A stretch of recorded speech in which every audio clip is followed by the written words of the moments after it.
सुभद्रा हरण और भगवान का मिथिलापुरी में राजा जनक और श्रुतदेव ब्राह्मण के घर एक ही साथ जाना। राजा परीक्षित ने पूछा कि भगवान मेरे दादा अर्जुन ने भगवान श्री कृष्ण और बलराम जी की बहन सुभद्रा जी से जो मेरी दादी थी किस प्रकार विवाह किया, और मैं यह जानने के लिए बहुत उत्सुक हूँ। श्री शुक्रदेव जी ने कहा कि परीक्षित, एक बार अत्यंत शक्तिशाली अर्जुन तीर्थ यात्रा के लिए पृथ्वी पर विचरण करते हुए प्रभास क्षेत्र पहुंचे और वहां उन्होंने यह सुना कि बलराम जी मेरे मामा की पुत्री सुभद्रा का विवाह दुर्योधन के साथ करना चाहते हैं और वसुदेव श्री कृष्ण आदि उनसे इन विषय में सहमत नहीं है। अब अर्जुन के मन में सुभद्रा को पाने की लालसा जगाई। वे त्रिदंडी वैष्णव का वेश धारण करके द्वारिका पहुंचे और अर्जुन सुभद्रा को प्राप्त करने के लिए वहां वर्षा काल में 4 महीने तक रहे और वहां पूर्ववासियों और बलराम जी ने उनका खूब सम्मान किया। उन्हें यह पता न चला कि यह अर्जुन है। एक दिन बलराम जी ने आतिथ्य के लिए उन्हें निमंत्रित किया और उनको वे अपने घर ले आए और त्रिदंडी वेशधारी अर्जुन को बलराम जी ने अत्यंत श्रद्धा के साथ भोजन सामग्री निवेदित की और उन्होंने बड़े प्रेम से भोजन किया। अर्जुन ने भोजन के समय वहां विवाह योग्य परम सुंदरी सुभद्रा को देखा। उनका सौंदर्य बड़े वीरों का मन हारने वाला था और अर्जुन के नेत्र प्रेम से प्रफुल्लित हो गए और उनका मन उसे पाने की आकांक्षा से दुभुक्ष हो गया और उन्होंने उसे पत्नी बनाने का दृढ़ निश्चय कर लिया। और राजा परीक्षित, तुम्हारे दादा अर्जुन भी बड़े ही सुंदर थे। उनके शरीर की गठन भावभंगी स्त्रियों का हृदय स्पर्श कर लेती थी और उन्हें देखकर सुभद्रा जी ने भी मन ही मन उन्हें पति बनाने का निश्चय किया। वह तनिक मुस्कुराकर लज्जीली चितवन से उनकी ओर देखने लगी और उसने अपना हृदय उन्हें समर्पित कर दिया। अब अर्जुन केवल उसी का चिंतन करने लगे और इस बात का अवसर ढूंढने लगे कि इसे कब हार ले जाऊं। सुभद्रा को प्राप्त करने की उत्कंठ कामना से उनका चित्त चक्कर काटने लगा और उन्हें तनिक भी शांति नहीं मिली थी। एक बार सुभद्रा जी देव दर्शन के लिए रथ पर सवार होकर द्वारिका दुर्ग से बाहर निकली और उस समय महारथी अर्जुन ने देवकी वसुदेव और श्री कृष्ण की अनुमति से सुभद्रा का हरण कर लिया और रथ पर सवार होकर वीर अर्जुन ने धनुष उठा लिया और जो सैनिक उन्हें रोकने के लिए आए उन्हें मार पीट कर भगा दिया। सुभद्रा के निज जन रोते चिल्लाते रह गए और अर्जुन जिस प्रकार सिंह अपना भाग लेकर चला जाता है वैसे ही सुभद्रा को लेकर चल पड़े। यह समाचार सुनकर बलराम जी बहुत बिगड़े। वे वैसे ही दुभुक्ष हो उठे जैसे पूर्णिमा के दिन समुद्र। परंतु भगवान श्री कृष्ण तथा अन्य सुहृद संबंधियों ने उनके पैर पकड़कर उन्हें बहुत कुछ समझाया बुझाया। तब वे शांत हुए और इसके बाद बलराम जी ने प्रसन्न होकर वर वधु के लिए बहुत सा धन सामग्री, हाथी, रथ, घोड़े और दास दासियां दहेज में भेजे। श्री शुक्रदेव जी कहते हैं कि परीक्षित, विदेही की राजधानी मिथिला में एक गृहस्थ ब्राह्मण थे। उनका नाम था श्रुतदेव और वे भगवान श्री कृष्ण के परम भक्त थे। वे एकमात्र भगवत भक्ति से ही पूर्ण मनोरथ और परम शांत, ज्ञानी और विरक्त थे। वे गृहस्थ आश्रम में रहते हुए भी किसी प्रकार का उद्योग नहीं करते थे। जो कुछ मिल जाता उसी से अपना निर्वाह कर लेते थे। प्रारब्धवश प्रतिदिन उन्हें जीवन निर्वाह के लिए सामग्री मिल जाया करती थी, अधिक नहीं। वे उनसे ही संतुष्ट भी थे और अपने वर्णाश्रम के अनुसार धर्म पालन में तत्पर थे। प्रिय परीक्षित, उस देश के राजा भी ब्राह्मण के समान ही भक्तिमान थे और मैथिली वंश के उन प्रतिष्ठित नरपति का नाम था बहुलाक्ष और उसमें अहंकार का लेश भी न था और सूतदेव और बहुलाक्ष दोनों ही भगवान के प्यारे भक्त थे। एक बार भगवान श्री कृष्ण ने उन दोनों पर प्रसन्न होकर दारुक से रथ मंगवाया और उस पर सवार होकर द्वारिका से विदेह देश की ओर प्रस्थान किया। भगवान के साथ नारद, वामदेव, अत्रि, वेदव्यास, परशुराम, असित और आरुणि में शुक्रदेव यानी शुक्रदेव और बृहस्पति, कर्णव, मैत्रेय और चवन आदि ऋषि भी थे। और राजा परीक्षित वे जहां जहां पहुंचते वहां वहां की नागरिक और ग्रामवासी प्रजा पूजा की सामग्री लेकर उपस्थित होती। पूजा करने वालों को भगवान ऐसे जान पड़ते मानो ग्रहों के साथ साक्षात सूर्य नारायण उदय हो रहे हो। और परीक्षित उस यात्रा में अनर्थ द्रव, धनव, कुरु, जांगल और कुंक, मत्स्य, पांचाल, कुंती, मधु, केकई, कौशल, अर्ण आदि अनेक देशों के नर नारियों ने अपने नेत्र रूपी दोनों से भगवान श्री कृष्ण के उन्मुक्त हाथ से और प्रेम भरी चितवन से युक्त मुखार बिंद के मकरंद रस का पान किया। और त्रिलोक गुरु भगवान श्री कृष्ण के दर्शन से उन लोगों की अज्ञान दृष्टि नष्ट हो गई। प्रभु दर्शन करने वाले नर नारियों को अपनी दृष्टि से परम कल्याण और तत्व ज्ञान का दान करते चल रहे थे। और स्थान स्थान पर मनुष्य और देवता भगवान की उस कीर्ति गान करके सुनाते जो समस्त दिशाओं को उज्जवल करने वाली एवं समस्त अशुभों का नाश करने वाली है। और इस प्रकार भगवान श्री कृष्ण धीरे धीरे विदेह देश में पहुंचे। और राजा परीक्षित भगवान श्री कृष्ण के शुभागमन का समाचार सुनकर नागरिक और ग्राम वासियों के आनंद की सीमा न रही। वे अपने हाथों में पूजा की विधिवत सामग्रियां लेकर उनकी अगवानी करने आए। भगवान श्री कृष्ण का दर्शन करके उनके हृदय और मुख कमल प्रेम और आनंद से खिल उठे। उन्होंने भगवान को तथा उन मनुष्यों को जिनका नाम केवल सुन रखा था न देखा था, हाथ जोड़कर नतमस्तक झुकाकर प्रणाम किया। और मिथिला नरेश, बहुलाक्ष और शुद्धदेव ने यह समझकर कि जगत गुरु भगवान श्री कृष्ण हम लोगों पर अनुग्रह करने के लिए ही पधारे हैं, और उनके चरणों पर गिरकर प्रणाम किया। और बहुलाक्ष और शुद्धदेव दोनों ही एक साथ हाथ जोड़कर मुनि मंडली सहित भगवान श्री कृष्ण को आतिथ्य ग्रहण करने के लिए निमंत्रित किया। भगवान श्री कृष्ण दोनों की प्रार्थना स्वीकार करके दोनों को ही प्रसन्न करने के लिए एक ही समय पृथक पृथक रूप से दोनों के घर पधारे। और यह बात एक दूसरे को मालूम न हुई कि भगवान श्री कृष्ण मेरे घर के अतिरिक्त और कहीं भी जा रहे हैं। और विदेह राज बहुलाक्ष बड़े मनस्वी थे। उन्होंने यह देखकर कि दुष्ट दुराचारी पुरुष जिनका नाम भी नहीं सुन सकते वे ही भगवान श्री कृष्ण और ऋषि मुनि मेरे घर पधारे हैं, सुंदर सुंदर आसन मंगवाए। और भगवान श्री कृष्ण तथा ऋषि मुनि आराम से उन पर बैठ गए। और उस समय बहुलाक्ष की विचित्र दशा थी। प्रेम भक्ति से उद्वेग से उनका हृदय भर आया था, नेत्रों में आंसू उमड़ पड़े थे। और उन्होंने अपने पूज्यतम अतिथि के चरणों में नमस्कार करके पांव पखारे और अपने कुटुंब के साथ उनके चरणों का लोकापावन जल सिर पर धारण किया। और फिर भगवान भगवत स्वरूप ऋषियों को गंध, माला, वस्त्र, अलंकार, धूप, दीप, अर्धे, गो, बेल आदि समर्पित करके उनकी पूजा की। और जब सब लोग भोजन करके तृप्त हो गए तब राजा बहुलाक्ष भगवान श्री कृष्ण के चरणों को अपनी गोद में लेकर बैठ गया और बड़े आनंद से धीरे धीरे उन्हें सहलाते हुए बड़ी मधुर वाणी से भगवान की स्तुति करने लगे। राजा बहुलाक्ष ने कहा, प्रभु आप समस्त प्राणियों की आत्मा, साक्षी और स्वयं प्रकाश हैं। हम सदा सदा सर्वदा आपके चरण कमलों का स्मरण करते रहते हैं और इसी से आपने हम लोगों को दर्शन देकर कृतार्थ किया है। भगवान आपके वचन है कि मेरा अन्य प्रेमी भक्त मुझे अपने स्वरूप बलराम जी, अर्धांगिनी लक्ष्मी और पुत्र ब्रह्मा से भी बढ़कर प्रिय है। और अपने उन वचनों को सत्य करने के लिए ही आपने हम लोगों को दर्शन दिया है। भला ऐसा कौन पुरुष है जो आपकी इस परम दयालुता और प्रेम परवशता को जानकर भी आपके चरण कमलों का परित्याग कर सके। प्रभु उन्होंने जगत की समस्त वस्तुओं का एवं शरीर आदि का भी मन से त्याग कर दिया है। उन परम शांत मुनियों को आप अपने तक को भी दे डालते हैं। आपने यदुवंश में अवतार लेकर जन्म मृत्यु के चक्कर में पड़े हुए मनुष्यों को उनसे मुक्त करने के लिए जगत में ऐसे विशुद्ध यश का विस्तार किया है जो त्रिलोकी के पाप ताप को शांत करने वाला है।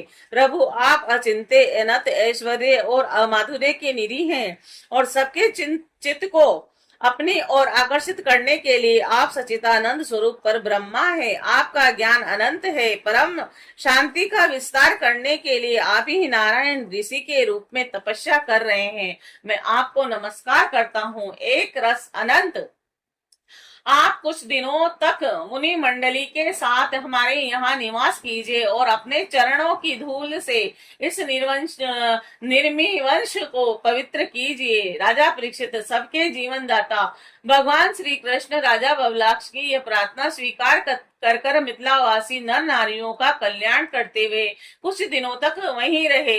और प्रिय परीक्षित, जैसे राजा बबलाक्ष भगवान श्री कृष्ण और मुनि मंडली के पधारने पर आनंद मग्न हो गए थे, वैसे ही श्रुत देव ब्राह्मण भी भगवान श्री कृष्ण और मुनियों को अपने घर आया देखकर आनंद विहल हो गए और उन्हें नमस्कार करके अपने वस्त्र उछाल उछाल कर नाचने लगे। और श्रुत देव ने चटाई और पीड़े और कुशासन बिछाकर उन पर भगवान श्री कृष्ण और मुनियों को बिठाया, स्वागत भाषण आदि के द्वारा उनका अभिनंदन किया तथा अपनी पत्नी के साथ बड़े आनंद से सबके पांव पखारे।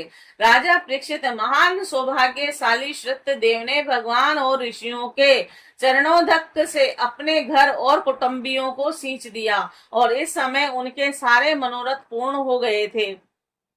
वे हर्षातिरेक से मतवाले हो गए थे। तदंतर उन्होंने फल गंध खस से सुवासित निर्मल एवं मधुर जल, सुगंधित मिट्टी, तुलसी, कुश, कमल आदि अनायास प्राप्त पूजा सामग्री और सत्व गुण बढ़ाने वाले अन्न से उनकी आराधना की। और उस समय सत्य देव जी के मन ही मन तर्कना करने लगे कि मैंने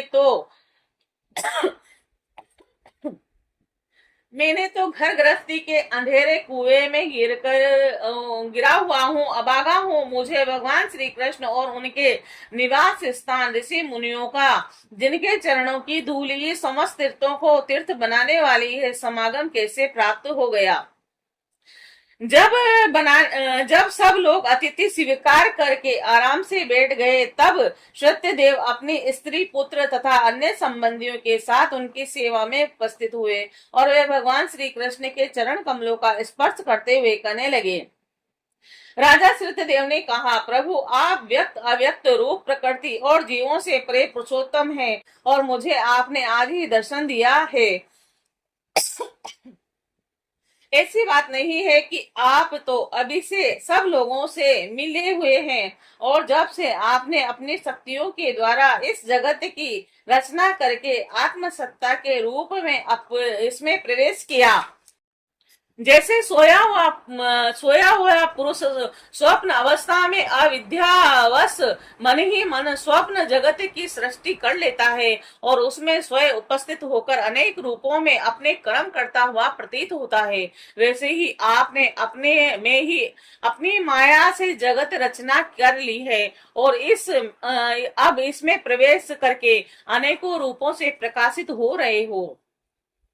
जो लोग सर्वदा आपकी लीला कथा का श्रवण कीर्तन तथा आपकी प्रतिमाओं का अर्चन वंदन करते हैं और आप में आपकी ही चर्चा करते हैं, उनका हृदय शुद्ध हो जाता है और आप उसमें प्रकाशित हो जाते हैं।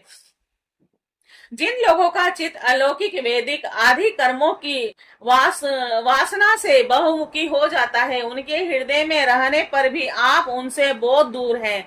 किंतु जिन लोगों ने आपके गुणगान से अपने अंतकरण को सुदृढ़ संपन्न बना लिया है, उनके लिए चित्तवृत्तियों से आग्रह होने पर भी आप अत्यंत निकट हैं। प्रभु, जो लोग आत्म तत्व को जानने वाले हैं, उनके आत्मा के रूप में आप ही स्थित हैं और जो शरीर आदि को ही अपना मान बैठे हैं, उनके लिए आप अनात्मा हो प्राप्त होने वाली मृत्यु के रूप में हैं। आप महत्व आदि कार्य द्रव्य और प्रकृति रूप कारण के नियामक हैं और शासक हैं। आपकी माया आपकी ही अपनी दृष्टि पर पर्दा नहीं डाल सकती, किंतु उसने दूसरों की दृष्टि को ढक रखा है और आपको मैं नमस्कार करता हूँ। स्वयं प्रकाश प्रभु, हम आपके सेवक हैं, हमें आज्ञा दीजिए कि हम आपकी सेवा करें। नेत्रों के द्वारा आपका दर्शन होने तक ही जीवों के क्लेश रहते हैं। आपके दर्शन में ही समस्त क्लेशों को की परिसीमिति है। और श्री शुक्रदेव जी कहते हैं कि राजा परीक्षित, शरणागत बिहारी भगवान श्री कृष्ण ने शुक्रदेव की प्रार्थना सुनकर अपने हाथ से उनका हाथ पकड़ लिया और मुस्कुराते हुए कहा।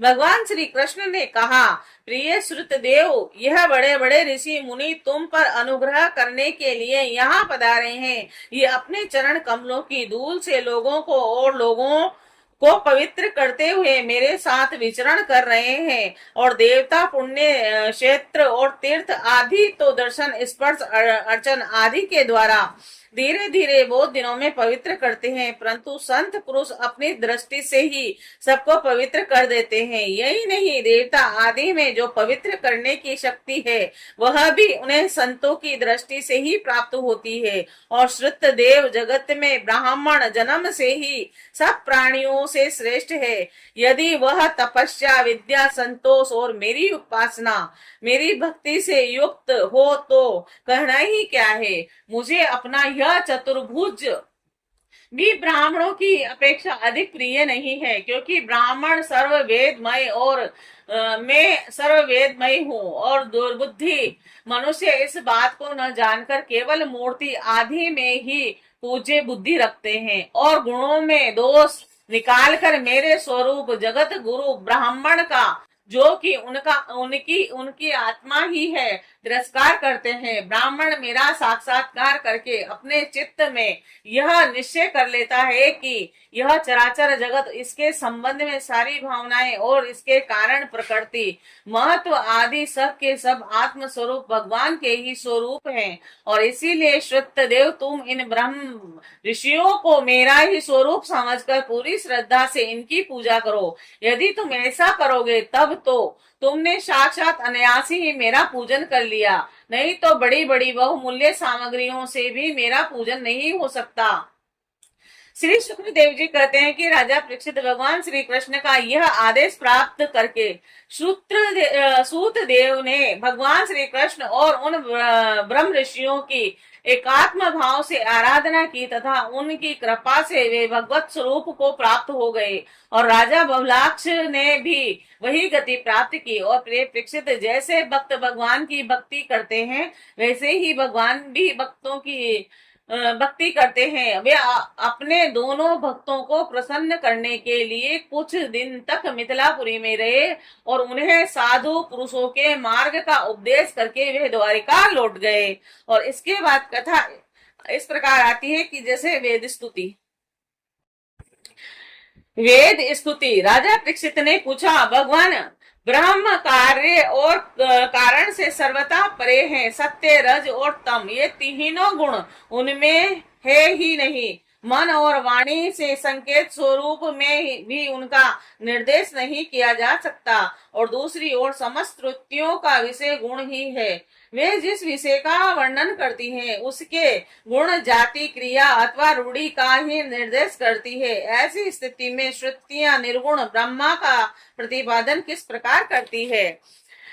क्योंकि निर्गुण वस्तु का स्वरूप तो उनकी पहुंच के परे है।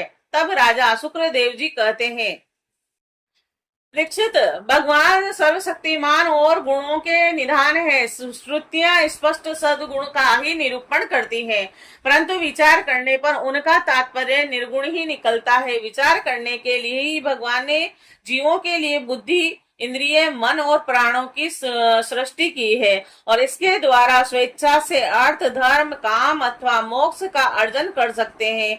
और प्राणों के द्वारा जीवन धारण और श्रवण आदि, इंद्रियों के द्वारा महावाक्य आदि का श्रवण, मन के द्वारा मनन और बुद्धि के द्वारा निश्चय करने पर श्रुतियों के तात्पर्य निर्गुण स्वरूप का साक्षात्कार हो सकता है। और इसीलिए श्रुतियां सदगुण का प्रतिपादन करने पर भी बहुत निर्गुण परक है।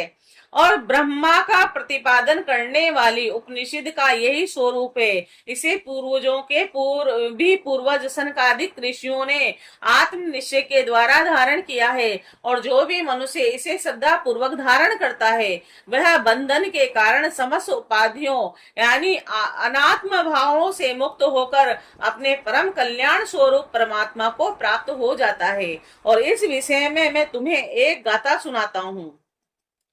उस गाथा के साथ स्वयं भगवान नारायण का संबंध है। वह गाथा देव ऋषि नारद और सर्वश्रेष्ठ नारायण का संवाद है। यह एक समय की बात है। भगवान के प्यारे भक्त देव ऋषि नारद विभिन्न लोगों में विचरण करते हुए सनातन ऋषि भगवान नारायण का दर्शन करने के लिए बद्रिकाश्रम गए। भगवान नारायण मनुष्यों के अबुद्धि और लौकिक कल्याण और परम निश्चय भगवत स्वरूप अथवा मोक्ष की प्राप्ति के लिए इस भारतवर्ष में कल्प के आरंभ से ही धर्म ज्ञान और संयम के साथ महान तपस्या कर रहे हैं। और राजा परीक्षित एक दिन वह कलाप ग्रामवासी सिद्ध ऋषियों के बीच में बैठे हुए थे, और उसी समय नारद जी ने उन्हें प्रणाम करके बड़ी नम्रता से यही प्रश्न पूछा जो तुम मुझसे पूछ रहे हो। भगवान नारायण ने ऋषियों की उस बड़ी सभा में नारद जी को उनके प्रश्न का उत्तर दिया और यह कथा सुनाई जो पूर्वकालीन जन लोक निवासियों में परस्पर वेदों के तात्पर्य और ब्रह्मा के स्वरूप के संबंध में विचार करते समय कहीं गई थी। भगवान नारायण ने कहा कि नारद जी, प्राचीन काल की बात है, एक बार जन लोक में वहां रहने वाले ब्रह्मा के मानस पुत्र नैष्टिक ब्रह्मचारी सनक और सनंदन सनातन आदि परम ऋषियों का ब्रह्मास्त्र ब्रह्म विषयक विचार का प्रवचन हुआ।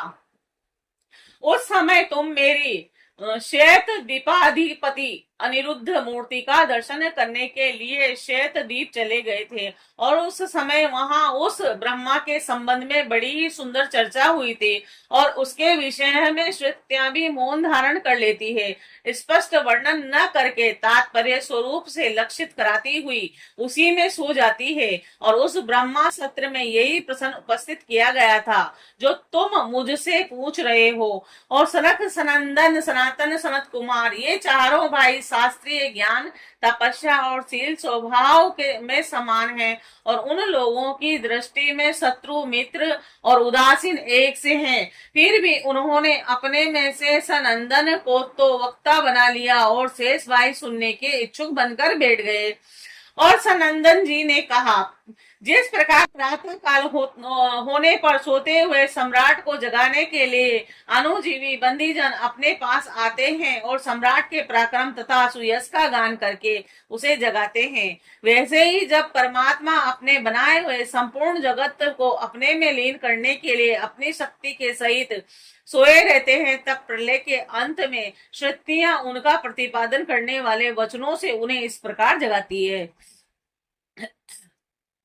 श्रुतियां कहती है कि अर्जित, आप ही सर्वश्रेष्ठ हैं, आप पर कोई विजय प्राप्त नहीं कर सकता। आपकी जय हो प्रभु।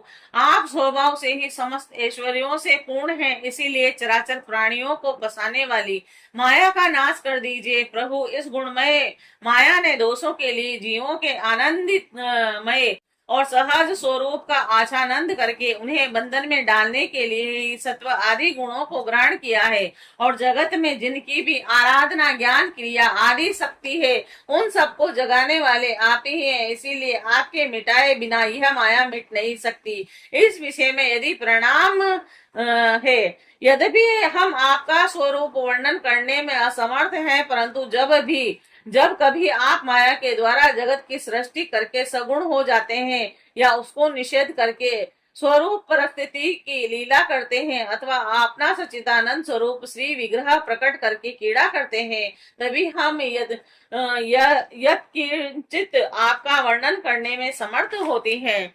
इसमें संदेह नहीं कि हमारे द्वारा इंद्र वरुण आदि देवताओं का भी वर्णन किया जा सकता है, परंतु हमारी श्रुतियों के मतलब सारे मंत्र अथवा सभी मंत्र दृष्टा ऋषि प्रतीत होने वाले इस संपूर्ण जगत को ब्रह्म स्वरूप ही अनुभव करते हैं, क्योंकि इस समय यह सारा जगत नहीं करता। रहता, उस समय भी आप बचे रहते हैं। जैसे घट, शराव, जैसे मिट्टी का प्याला, कसूरा आदि सभी विकार मिट्टी से ही उत्पन्न और उसी ही में ही लीन हो जाते हैं। उसी प्रकार संपूर्ण जगत की उत्पत्ति और प्रलय आप ही होते हैं, और आप पृथ्वी के समान विकारी नहीं है। और नहीं नहीं, आप तो एक रस निर्विकार है, और इसी से तो यह जगत आप में उत्पन्न नहीं प्रतीत है। इसीलिए जैसे घट, सराव आदि का वर्णन भी मिट्टी का ही वर्णन है, वैसे ही इंद्र, वरुण आदि देवताओं का वर्णन भी आप ही का वर्णन है। और यही कारण है कि विचारशील ऋषि मन से जो कुछ सोचता जाता है और वाणी से जो कुछ कहा जाता है, उसे आप में ही स्थिर आप का ही स्वरूप देखते हैं। और मनुष्य अपना पैर चाहे कहीं भी रखे, ईंट, पत्थर, काष्ठ पर, होगा वही पृथ्वी पर ही, क्योंकि वे सब पृथ्वी स्वरूप ही है। इसीलिए हम चाहे जिस नाम से जिस रूप का वर्णन करें, वह आपका ही नाम, आपका ही स्वरूप है। भगवान लोग सत्व, तत्व और सत्व, रज और तम, इन तीनों गुणों की माया से बने हुए अच्छे बुरे प्रभाव या अच्छी बुरी क्रियाओं में उलझ जाया करते हैं। परंतु आप तो उस माया नटी के स्वामी और उनको नचाने वाले हैं। इसीलिए विचारशील पुरुष आपकी लीला कथा से अमृत सागर में गोते लगाते रहते हैं, और इस प्रकार अपने सारे पाप ताप को धो बहा देते हैं। क्योंकि न हो आपकी लीला कथा सभी जीवों के माया मल को नष्ट करने वाली है, वाली जो है पुरुषोत्तम, जिन महापुरुषों ने आत्मज्ञान के द्वारा अंतकरण के राग, देश आदि और शरीर के कालकृत जरा और मरण आदि दोष मिटा दिए हैं, और निरंतर आपके उस स्वरूप की अनुभूति में मग्न रहते हैं जो अखंड आनंद स्वरूप हैं। और उन्होंने अपने पाप तापों को सदा के लिए शांत भस्म कर दिया। इसके विषय में तो कहना ही क्या, भगवान प्राणधारियों के जीवन की सफलता इसी में है कि वे आपका भजन सेवन करें और आपकी आज्ञा का पालन करें। यदि वे ऐसा नहीं करते तो उसका जीवन व्यर्थ है, और उसके शरीर में श्वास का चलना ठीक वैसा ही है जैसे लोहार की धोकनी में हवा का आना जाना। और महत्व, अहंकार आदि ने आपके अनुग्रह से आपके उनमें प्रवेश करने पर ही इस ब्रह्मांड की सृष्टि की है। और अन्नमय, प्राणमय, मनोमय, विज्ञानमय और आनंदमय, इन पांचों कोशों में पुरुष रूप से रहने वाले, उनमें मैं की स्फूर्ति करने वाले भी आप ही हैं। और आप ही अस्तित्व से उन कोशों के अस्तित्व का अनुभव होता है, और उनके न रहने पर भी अंतिम अवधि रूप से आप विराजमान रहते हैं। और इस प्रकार सब में अन्वित और उस सब की अविधि होने पर भी आप असंग ही हैं, क्योंकि वास्तव में तो कुछ वृत्तियों के द्वारा अस्ति अथवा नास्ति के रूप में ही अनुभव होता है, और उन समस्त कार्य कारणों से आप परे हैं। नेति नेति के द्वारा इन सब का निषेध हो जाने पर भी आप ही शेष रहते हैं, क्योंकि आप उस निषेध के भी साक्षी हैं, और वास्तव में आप ही एकमात्र सत्य हैं। और इसीलिए आपके भजन के बिना जीवन का जीवन व्यर्थ है, क्योंकि वह इस महान सत्य से वंचित है। ऋषियों ने आपकी प्राप्ति के लिए अनेकों मार्ग माने हैं, और उनमें जो स्थूल दृष्टि वाले हैं वे मणिपूरक चक्र में अग्नि रूप से आपकी उपासना करते हैं। अरुण वंश के ऋषि समस्त नाड़ियों के निकलने के स्थान हृदय में आपके परम सूक्ष्म स्वरूप उद्धर ब्रह्मा की उपासना करते हैं, और प्रभु हृदय में ही आपको प्राप्त करने का श्रेष्ठ मार्ग सुषुम्ना नाड़ी और ब्रह्म ग्रंथ तक गई हुई है। और जो पुरुष उस ज्योतिर्मय मार्ग को प्राप्त कर लेता है और उससे ऊपर की ओर बढ़ता है, वह फिर जन्म मृत्यु के चक्कर में नहीं पड़ता। भगवान आपने ही देवता, मनुष्य और पशु पक्षी आदि योनियां बनाई है।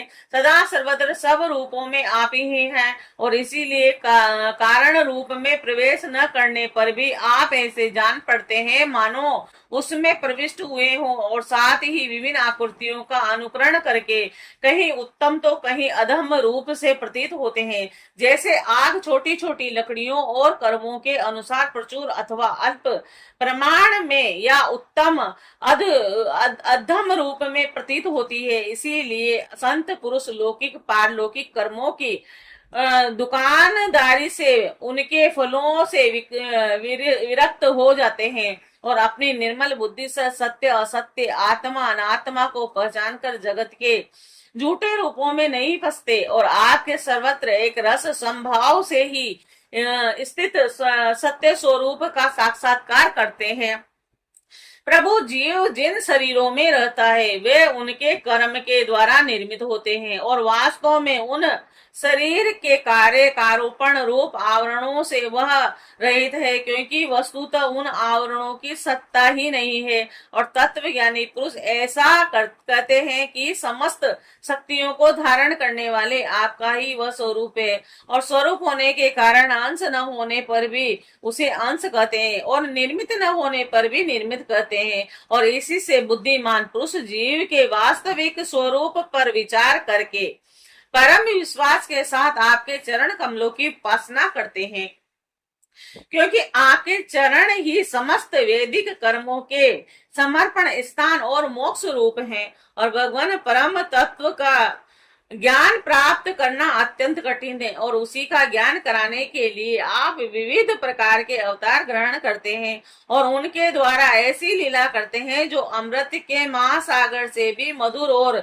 मादक होती है। जो लोग उनका सेवन करते हैं उन्हीं की सारी थकावट दूर हो जाती है, वे परमानंद में मग्न हो जाते हैं। और कुछ प्रेमी भक्त तो ऐसे होते हैं जो आपकी लीला कथाओं को छोड़कर मोक्ष की भी अभिलाषा नहीं करते, स्वर्ग आदि की तो बात ही क्या, वे आपके चरण कमलों के प्रेमी परमहंस के सत्संग में जहां आपकी कथा होती है इतना सुख मानते हैं कि उनके लिए इस जीवन में प्राप्त अपनी घर गृहस्थी का भी परित्याग कर देते हैं। और प्रभु यह शरीर आपकी सेवा का साधन होकर जब आपके पथ का अनुरागी हो जाता है तब आत्मा हितैषी सुहृद और प्रिय व्यक्ति के समान आचरण करता है और आप जीव के सच्चे हितैषी प्रियतम और आत्मा ही है और सदा सर्वदा जीव को अपनाने के लिए तैयार भी रहते हैं। और इतनी सुगमता होने पर भी अनुकूल मानव शरीर को पाकर भी लोग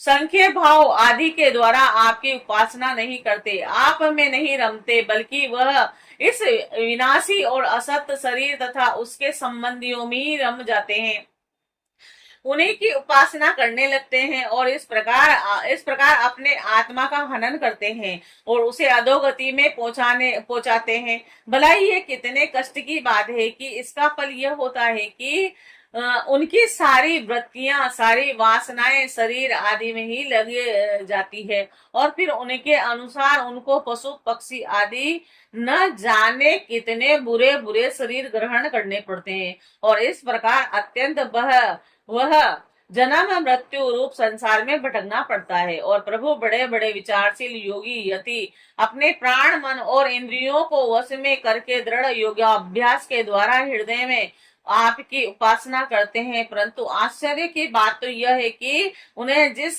पद की प्राप्ति होती है उसी की प्राप्ति उन शत्रुओं को भी हो जाती है जो आपसे भेदभाव रखते हैं, क्योंकि स्मरण तो वे भी करते हैं। जहां तक कहे भगवान, वे स्त्रियां जो अज्ञानवश आपको परिचिन मानती हैं और वह आपकी शेष नाग के समान मोटी लंबी और सुकुमार भुजाओं के प्रति काम भाव से आसक्त रहती है, जिस परम पद को प्राप्त करती है वह पद हम श्रुतियों को भी प्राप्त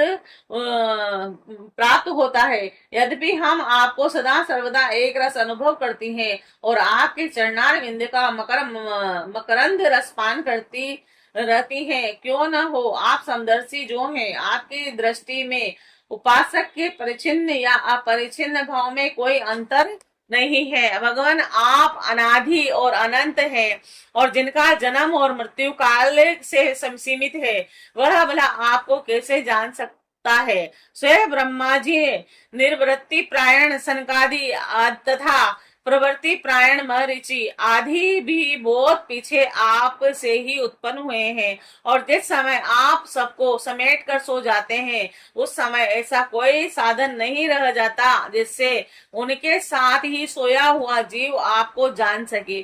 क्योंकि उस समय न तो आकाश से स्थूल जगत रहता है, और न महत्व आदि सूक्ष्म जगत, और इन दोनों से बने हुए शरीर और उनके निर्मित क्षण मूर्त भी काल के अंग भी नहीं रहते। उसी समय कुछ भी नहीं रहता, यहाँ तक कि शास्त्र भी आप में ही समा जाते हैं, और ऐसी अवस्था में आपको जानने की चेष्टा न करके आपका भजन करना ही सर्वोत्तम मार्ग है। प्रभु, कुछ लोग मानते हैं कि असत्य जगत की उत्पत्ति होती है, और कुछ लोग कहते हैं कि सत्य रूप दुखों का नाश होने पर मुक्ति मिलती है, और दूसरे लोग आत्मा को अनेक मानते हैं, और तो कहीं लोग कर्म के द्वारा प्राप्त होने वाले लोक और परलोक व्यवहार को सत्य मानते हैं। इसमें संदेह नहीं कि यह सभी बातें भ्रम मूलक हैं, और वे आरोप करके ही ऐसा उपदेश करते हैं। और पुरुष त्रिगुणमय है, और इसी प्रकार का भेदभाव केवल अज्ञान से ही होता है, और आप अज्ञान से सर्वथा परे हैं। इसीलिए ज्ञान स्वरूप आप में किसी प्रकार का भेदभाव नहीं है, और यह त्रिगुणात्मक जगत मन की कल्पना मात्र है। केवल यही नहीं, परमात्मा और जगत से पृथक प्रतीत होने वाला पुरुष भी कल्पना मात्र ही है, और इस प्रकार वास्तव में असत्य होने पर भी अपने सत्य अधिष्ठान आप की ही सत्ता के कारण यह सत्य प्रतीत हो रहा है, और इसीलिए भोक्ता भोग्य और दोनों के संबंध को सिद्ध करने वाली इंद्रियां आदि जितना भी जगत है, सबको आत्मज्ञानी पुरुष आत्म स्वरूप से सत्य ही मानते हैं, और सोने से बने हुए कड़े कुंडल आदि स्वर्ण ही तो हैं।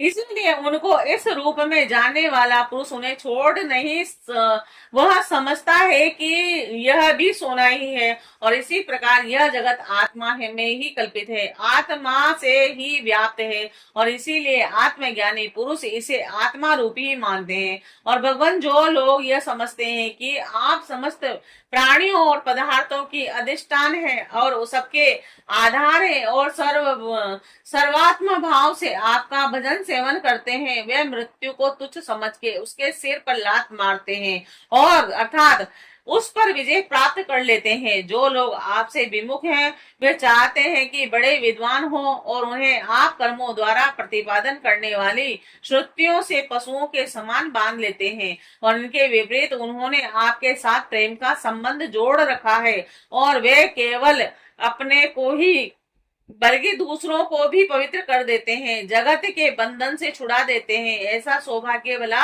आपसे विमुख लोगों को कैसे प्राप्त हो सकता है। प्रभु, आप मन बुद्धि और इंद्रिय आदि कारणों से, चिंतन कर्म आदि के साधनों से सर्वथा रहित हैं, फिर भी आप समस्त अंतकरण और ब्रह्म कारणों की शक्तियों से सदा सर्वदा संपन्न है। आप स्वतः सिद्ध ज्ञानवान स्वयं प्रकाश हैं, अतः कोई काम करने के लिए आपको इंद्रियों की आवश्यकता नहीं है। जैसे छोटे छोटे छोटे राजा अपनी प्रजा से कर लेकर स्वयं अपने सम्राट को कर देते हैं, वैसे ही मनुष्यों के पूज्य देवता और देवताओं के पूज्य ब्रह्मा आदि भी अपने अधिकृत प्राणियों से पूजा स्वीकार करते हैं, और माया के अधीन होकर आपकी पूजा करते रहते हैं। वे इस प्रकार आपकी पूजा करते हैं कि आपने जहाँ जो कर्म करने के लिए उन्हें नियुक्त कर दिया है, वे आप से बेपीत रहकर वही काम करते रहते हैं, और नित्य मुक्त आप मायातीत हैं। फिर भी जब अपने ईषण मात्र से, संकल्प मात्र से माया के साथ कीड़ा करते हैं, तब आपका संकेत पाते ही जीवों के सूक्ष्म शरीर और उनमें सुप्त कर्म संसार जगत जग जाते हैं, और चराचर प्राणियों की उत्पत्ति होती है। प्रभु, आप परम दयालु हैं। आकाश के समान सब में सम होने के कारण न तो कोई आपका अपना है और न पराया। वास्तव में तो आपके स्वरूप में मन और वाणी की गति ही नहीं है। आप में कार्य का रूप परपंच का अभाव होने से ब्रह्मा सृष्टि से आप शून्य के समान ही जान पड़ते हैं, परंतु उस दृष्टि से भी अधिष्ठान होने के कारण आप परम सत्य हैं। और भगवान आप नृत्य एक रस हैं। यदि जीव असंख्य हो और सबके सब नृत्य और सब व्यापक हो, तब तो वे आपके समान ही हो जाएंगे। उस हालत में वे शासित हैं और आप शासक। यह बात बन ही नहीं सकती, और तब आप उनका नियंत्रण कर ही नहीं सकते। उनका नियंत्रण आप तभी कर सकते हैं जब आप से उत्पन्न एवं आपकी अपेक्षा न्यून हो, और उनमें संदेह नहीं कि यह सब के सब जीव तथा इनकी एकता या विभिन्नता आपसे ही उत्पन्न हुई है, और इसीलिए आप उनमें कारण रूप से रहते हुए भी उनके नियामक हैं, और वास्तव में आप उनमें सहम रूप से स्थित हैं, परंतु यह जानना नहीं जा सकता है कि आपका वह स्वरूप कैसा है। क्योंकि जो लोग ऐसा समझते हैं कि हमने जान लिया, उन्होंने वास्तव में आपको नहीं जाना। उन्होंने तो केवल अपनी बुद्धि के विषय को जाना है, और जिससे आप परे हैं। और साथ ही मति के द्वारा जितनी वस्तुएं जानी जाती, वे मतियों के विभिन्नता के कारण भिन्न भिन्न होती है। इसीलिए उनकी दृष्टता एक मत के साथ दूसरे मत का विरोध प्रत्यक्ष ही है। अतएव आपका स्वरूप समस्त मतों से परे है। और स्वामी ने जब आप से उत्पन्न होता है, यह कहने का ऐसा अर्थ नहीं है कि आप परिणाम के द्वारा जीव बनते हैं। और सिद्धांत तो यह है कि प्रकृति और पुरुष दोनों ही अजन्मा है, अर्थात उनका वास्तविक स्वरूप जो आप हैं, और कभी वृत्तियों के अंदर उतरता नहीं, जन्म नहीं लेता। तब प्राणियों का जन्म कैसे होता है? अज्ञान के कारण प्रकृति को पुरुष और पुरुष को प्रकृति समझ लेने से, एक का दूसरे के साथ संयोग हो जाने से, जैसे बुलबुला नाम की कोई स्वतंत्र वस्तु नहीं, परंतु उपादान कारण जल और निर्मित कारण वायु के संयोग से उसकी सृष्टि हो जाती है। प्रकृति में पुरुष और पुरुष में प्रकृति का अभ्यास, एक में दूसरे की कल्पना हो जाने के कारण ही जीवों के विविध नाम और गुण रख लिए जाते हैं। अंत में जैसे समुद्र में नदियां और मधु में समस्त पुष्पों के रस समा जाते हैं, वैसे ही वे सबके सब उपारहित आप में समा जाते हैं। और इसीलिए जीवों की विभिन्नता और उनका पृथक अस्तित्व आपके द्वारा नियंत्रित है, और उनकी पृथक स्वतंत्रता और सर्वव्यापकता आदि वास्तव में सत्य को न जानने के कारण ही मानी जाती है। भगवान, सभी जीव आपके माया से भ्रम में भटक रहे हैं और अपने को आप से पृथक मानकर जन्म मृत्यु का चक्कर काट रहे हैं, परंतु बुद्धिमान पुरुष इस भ्रम को समझ लेते हैं और संपूर्ण भक्तिभाव से आपकी शरण ग्रहण करते हैं, क्योंकि आप जन्म मृत्यु के चक्कर से छुड़ाने वाले हैं। और यद्यपि शीत, ग्रीष्म और वर्षा, इन तीनों भागों वाला काल चक्र आपका ध्रुविलास मात्र है, और यह सभी को भयभीत करता है, परंतु वह उन्हीं को बार बार भयभीत करता है जो आपकी शरण नहीं लेते। जो आपके शरण गत भक्त हैं, उन्हें भला जन्म मृत्यु रूप संसार का भय कैसे हो सकता है?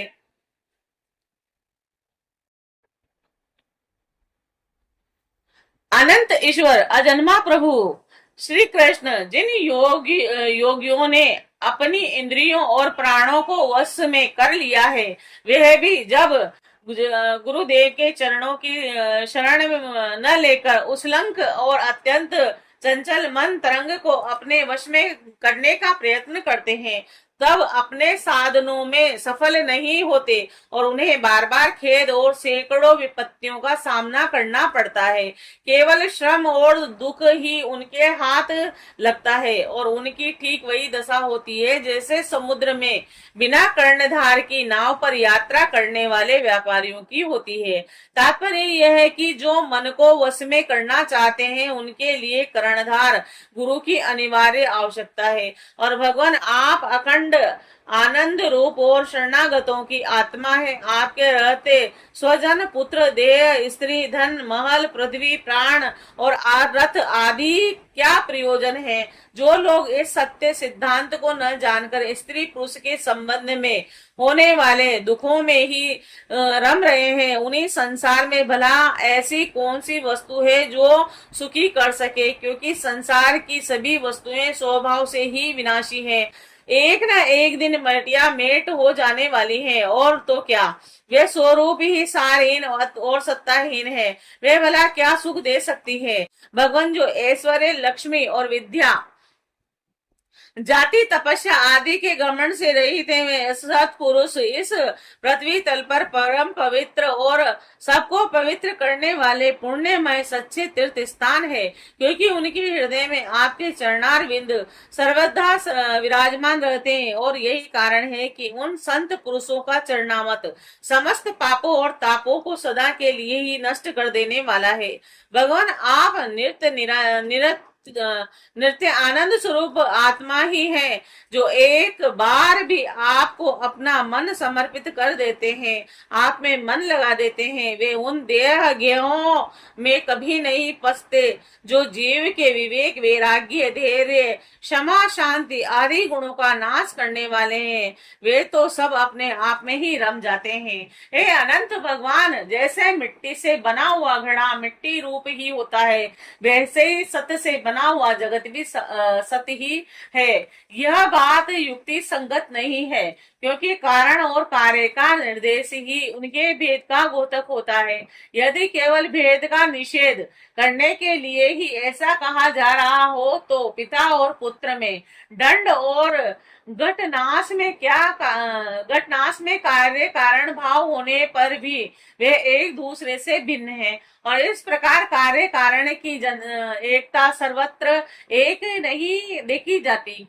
यदि कारण सबसे निर्मित कारण न लेकर केवल उपादान कारण लिया जाए, जैसे कुंडल का सोना, तो भी कभी कहीं कार्य की असत्यता प्रमाणित होती है। जैसे रस्सी में सांप, यहाँ उपादान कारण के सत्य होने पर भी उसका कार्य सर्वथा सत्य है। और यदि यह कहा जाए कि प्रतीत होने वाले सर्प का उपादान कारण केवल रस्सी ही है, और उसके साथ अविद्या का भ्रम का मेल भी है, तो यह समझना चाहिए कि अविद्या तो सत्य वस्तु के संयोग से ही इस जगत की उत्पत्ति हुई है, और इसीलिए जैसे रस्सी में प्रतीत होने वाला सर्प मिथ्या है, वैसे ही यह जगत भी मिथ्या है। वैसे ही सत्य वस्तु में अविद्या के संयोग से प्रतीत होने वाला नाम रूपात्मक जगत भी मिथ्या है। और यदि केवल व्यवहार की सिद्धि के लिए ही जगत की सत्ता अविष्ट हो, तो उनमें कोई आपत्ति नहीं, क्योंकि वह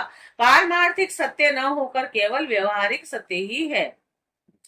यह ब्रह्म व्यवहारिक जगत में माने हुए काल की पूर्व भ्रम से प्रेरित होकर अंधकार परंपरा से इसे मानते चले आ रहे हैं, और ऐसी स्थिति में कर्म फल को सत्य बतलाने वाली श्रुतियां केवल उन्हीं लोगों को भ्रम में डालती है जो कर्म में जड़ हो रहे हैं और उन्हें नहीं समझते। और इनका तात्पर्य है कि कर्म फल की नियतता बतलाने में नहीं, उनकी प्रशंसा करके उन कर्मों को लगाने में। भगवान, वास्तविक बात तो यह है कि जगत उत्पत्ति के पहले नहीं था और प्रलय के बाद नहीं रहेगा, और इससे यह सिद्ध होता है कि यह बीच में एक रस परमात्मा में मिथ्या ही प्रतीत हो रहा है। और इसी से हम श्रुतियां और इस जगत का वर्णन ऐसी उपमा देकर करती हैं कि जैसे मिट्टी में घड़ा, लोहे में अस्त्र और सोने में कुंडल आदि नाम मात्र है, और वास्तव में मिट्टी, लोहा और सोना ही है, वैसे ही परमात्मा में वर्णित जगत नाम मात्र है, सर्वथा मिथ्या और मन की कल्पना है। इसे नासमझ मूर्ख ही सत्य मानते हैं। और भगवान, जब जीव माया से मोहित होकर अविद्या को अपना लेता है, उस समय उनके स्वरूप भूत आनंद आदि गुण ढक जाते हैं, और वह गुण्य जन्य वृत्तियों, इंद्रियों और देहों में फंस जाता है तथा उन्हीं को अपना आपा मानकर उनकी सेवा करने लगता है। अब उनकी जन्म मृत्यु में और अपनी जन्म मृत्यु मानकर उसके चक्कर में पड़ जाता है। और प्रभु, जैसे सांप अपनी कुचेल से कोई संबंध नहीं रखता, उसे छोड़ देता है, वैसे ही आप माया अविद्या से कोई संबंध नहीं रखते, उसे सदा सर्वदा छोड़ रहते हैं, और इसी से आपके संपूर्ण ऐश्वर्य सदा सर्वदा आपके साथ रहते हैं। अणिमा आदि अष्ट सिद्धियों से युक्त परम ऐश्वर्य में आपकी स्थिति है, और इसी में आपका ऐश्वर्य, धर्म, यश, श्री, ज्ञान और वैराग्य परिमित है। और अनंत है, देश है, काल है, वस्तुओं की सीमा से आबद्ध नहीं है। भगवान यदि मनुष्य योगी यति होकर भी अपने हृदय की विषय वासनाओं को उखाड़ नहीं फेंकते, तो उन असाधनों के लिए आप हृदय में रहने पर भी वैसे ही दुर्लभ हैं जैसे कोई अपने गले में मणि मणि पहने हुए हो, परंतु उनकी याद न रहने पर उसे ढूंढता फिरे इधर उधर। और जो साधक अपनी इंद्रियों को तृप्त करने में लगे रहते हैं, विषयों से विरक्त नहीं होते, उन्हें जीवन भर और जीवन के बाद भी दुख ही दुख भोगना पड़ता है, क्योंकि वे साधक नहीं, दम्भी हैं।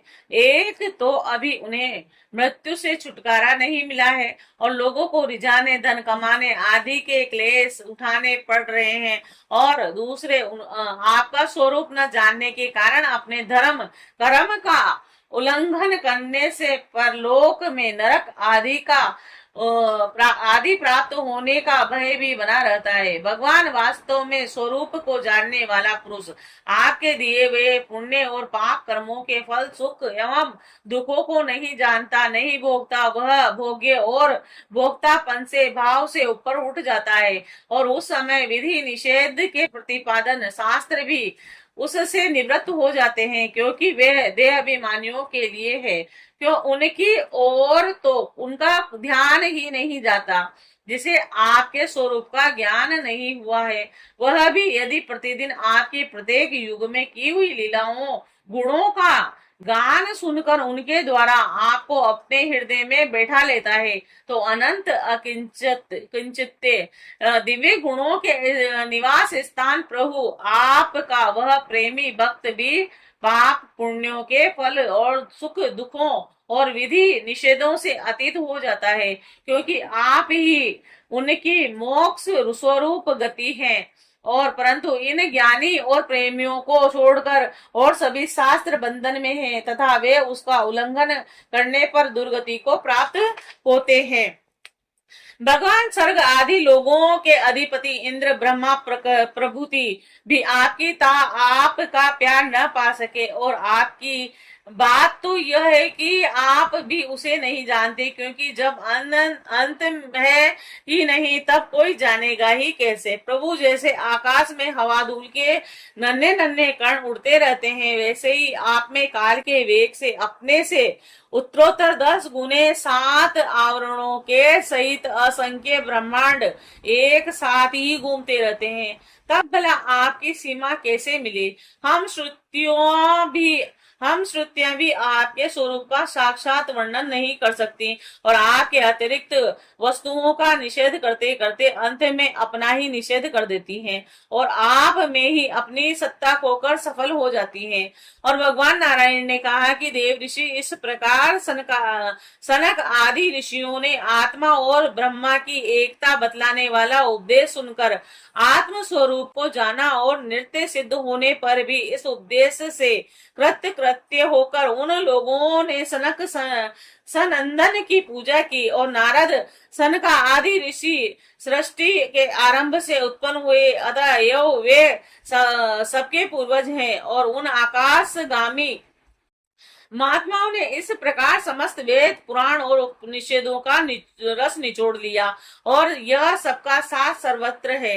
देव ऋषि तुम भी उन्हीं के समान ब्रह्मा के मानस पुत्र हो, और उनकी ज्ञान संपत्ति के उत्तराधिकारी हो। तुम भी श्रद्धा के साथ इस ब्रह्म विद्या को धारण करो, और स्वचंद भाव से पृथ्वी में विचरण करो। यह विद्या मनुष्यों की समस्त वासनाओं को भस्म कर देने वाली है। तब श्री शुक्रदेव जी कहते हैं कि राजा परीक्षित, देव ऋषि नारद बड़े संयमी, ज्ञानी और पूर्ण काम और नैष्ठिक ब्रह्मचारी हैं। वे जो कुछ सुनते हैं उन्हें उनकी धारणा हो जाती है, और भगवान नारायण ने उन्हें जब इस प्रकार उपदेश किया तब उन्होंने बड़ी श्रद्धा से उसे ग्रहण किया, और उनसे कहा कि देव ऋषि नारद ने कहा, भगवान आप सच्चिदानंद स्वरूप श्री कृष्ण है, आपकी कीर्ति परम पवित्र है, आप समस्त प्राणियों के परम कल्याण है, मोक्ष के लिए कमनीय कलावतार धारण किया हुआ है, और मैं आपको नमस्कार करता हूँ।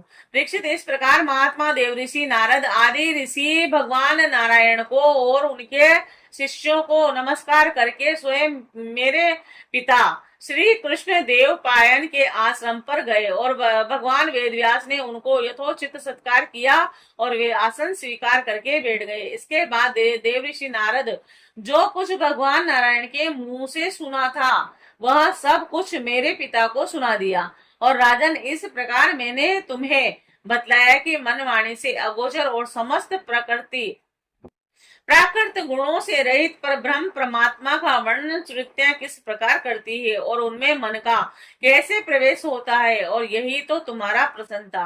राजा परीक्षित, भगवान ही इस विश्व का संकल्प करते हैं और उनके तथा उनके आदि मध्य अनंत में स्थित रहते हैं। वे प्रकृति और जीव दोनों के स्वामी हैं और उन्होंने ही इस सृष्टि करके जीवों के साथ इनमें प्रवेश किया है और शरीरों का निर्माण करके वे ही उनका नियंत्रण करते हैं। और जैसे गाढ़ निद्रा श्रुति में मग्न पुरुष अपने शरीर का अनुसंधान छोड़ देता है, वैसे ही भगवान को पाकर यह जीव माया से मुक्त हो जाता है। भगवान ऐसे विशुद्ध केवल चिंतन मात्र तत्व हैं और उनमें जगत के कारण माया अथवा प्रकृति का रति भर भी अस्तित्व नहीं है और वे ही वास्तव में अभय स्थान है और उनका चिंतन नित्य निरंतर करना चाहिए।